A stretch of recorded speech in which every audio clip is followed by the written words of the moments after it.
میں آپ کی ملاقات کرواتا ہوں ایک پاگل مرد سے۔ ہاں پاگل، صبح اٹھتا تھا منہ اندھیرے، جب سارا گھر سویا ہوتا تھا۔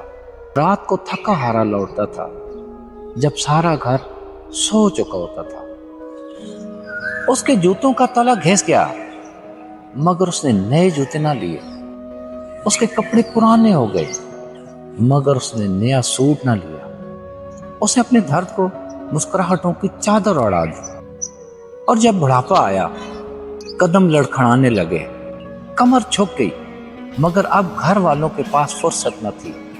کوئی اسے دیکھے، کوئی اسے پوچھے کہ آپ کو کیا ہوا ہے، آپ کے ساتھ کیا مسئلہ ہے، کیا آپ بیمار ہیں، کیا آپ کو کمپنی کی ضرورت ہے؟ مگر وہ پاگل پھر بھی دعائیں دیتا رہا، پھر بھی اپنے کام میں لگا رہا، پھر بھی اس نے محنت جاری رکھی اپنے گھر والوں کے لیے۔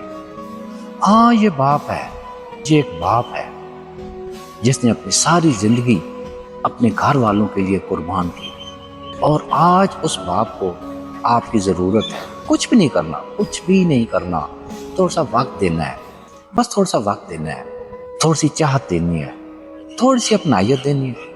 اگر اس کی میڈیسن ہے ذرا دیکھ لیں پاپا لی ہے کہ نہیں۔ ماں ہے تو اس کو پوچھیں، باپ ہے تو اس کو پوچھیں۔ یہ دونوں اپنی محبت میں پاگل ہوتے ہیں بہت زیادہ۔ آپ ان کا شکریہ ادا کریں نہ کریں، آپ ان کا خیال رکھیں نہ رکھیں، وہ پھر بھی راضی ہوتے ہیں۔ لیکن آپ نے اپنی روح کو بھی تو راضی رکھنا ہے نا، آپ نے اپنے من کو بھی تو راضی رکھنا ہے نا، آپ نے اپنے ضمیر کو بھی تو راضی رکھنا ہے نا، اور پھر سب سے بڑھ کے آپ نے اپنے رب کو راضی رکھنا ہے۔ آپ کا رب تب راضی ہوگا جب اس رب کے دو بندوں نے، ایک ماں نے اور ایک باپ نے، اپنی پوری زندگی آپ پہ نچھاور کر دی، تو کچھ لمحے تو ان کو دینا۔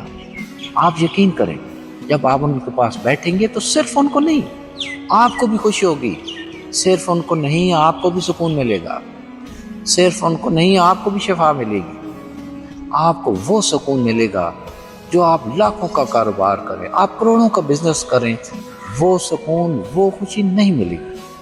نہ وہ کسی گاڑی میں ہے، نہ کسی موبائل فون میں ہے، نہ وہ خوشی کسی پلاٹ میں ہے، نہ وہ کسی بینک بیلنس میں ہے۔ جب ماں باپ خوش ہو کے دعائیں دیتے ہیں وہ سکون کہیں نہیں ہے، اور پھر اس کے ساتھ جو آپ کا رب راضی ہوتا ہے، تو اس سکون کو حاصل کرنے کی کوشش کریں۔ اگر آپ کے والدین زندہ ہیں تو ان کی تھوڑی سی خدمت کریں، ان کو خوش رکھیں، کبھی کوئی تحفہ لا دیں، کبھی کوئی اچھی بات کریں، کبھی ٹائم دے دیں، کبھی کوئی واقعہ سن لیں، کبھی کچھ سنا لیں، اپنے دل کا بوجھ ہلکا کر لیں، اپنے رب کو بھی راضی کر لیں۔ اور اگر وہ زندہ نہیں ہیں تو ان کے لیے دعا کریں، ان کے لیے صدقہ کریں، ان کے لیے رب کے حضور گڑگڑائیں کہ اے مالک ان پہ ایسے رحم فرما جیسے انہوں نے بچپن میں ہمارے اوپر رحم فرمایا، اور جیسے انہوں نے ہمارا خیال رکھا، اور جیسے انہوں نے ہمیں ایک نئی توانائی بخشی۔ اے اللہ انہیں بھی شفاعت عطا کر دے، اے اللہ ان کے گناہان صغیرہ و کبیرہ معاف فرما دے۔ آمین ثم آمین یا رب العالمین۔